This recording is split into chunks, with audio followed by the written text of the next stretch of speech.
రాష్ట్ర విభజన జరుగుతున్న నేపథ్యంలో మన రాష్ట్రానికి కొత్తగా ఏర్పడిపోయే సక్సెసర్ ఆంధ్రప్రదేశ్కి government of India tax exemptions అలాగే రకరకాల బెనిఫిట్స్ చూపించబోతుంది. ఈ 5 ఏళ్లలో రాబోయే 5 ఏళ్లలో విశాఖపట్నాన్ని ఏ విధంగా డెవలప్ చేస్తే ఈ ప్రాంతం అభివృద్ధి చెందుతుంది అనే దాని మీద ఒక అభివృద్ధి ప్రణాళిక, విశాఖపట్నం అభివృద్ధి ప్రణాళికని రూపొందించడం జరిగింది.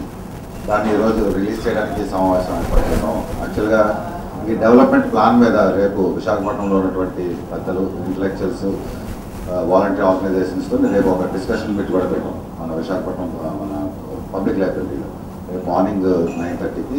ముందుగా ఈరోజు ఈ డెవలప్మెంట్ ప్లాన్ రిలీజ్ చేసి రేపు దాని మీద చర్చించబోతున్నాం. సో ఈ డెవలప్మెంట్ ప్లాన్కి సంబంధించి ప్రధానంగా మనకు దీనికి యూకేలో అంటే లండన్లో new world software Europe limited అనే కంపెనీకి ఈ ఓన్స్ దట్ కంపెనీ, ఆయన ఈ కంపెనీ అనమాట. అంటే ఈయన వైజాగ్ మీద ఇంట్రెస్ట్తో ఈ మొత్తం ప్లాన్ అంతా తయారు చేశారు. మీరు యూట్యూబ్లో చెక్ చేస్తే రాష్ట్ర విభజన జరిగిన తర్వాత how to make Andhra rich అని ఒక వీడియో ఉంది. How to make Andhra rich already అవి 1,00,000 హిట్స్ ఉన్నాయి దాని మీద యూట్యూబ్లో.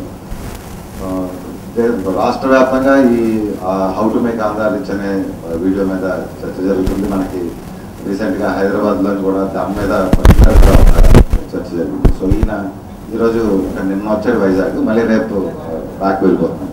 సో ఈ రూపొందించినటువంటి దీని మీద ఈరోజు రిలీజ్ చేసి రేపు డిస్కషన్ చేసి మిగతా వాళ్ళ దగ్గర నుంచి కూడా అంటే విశాఖపట్నం పౌరులు కానీ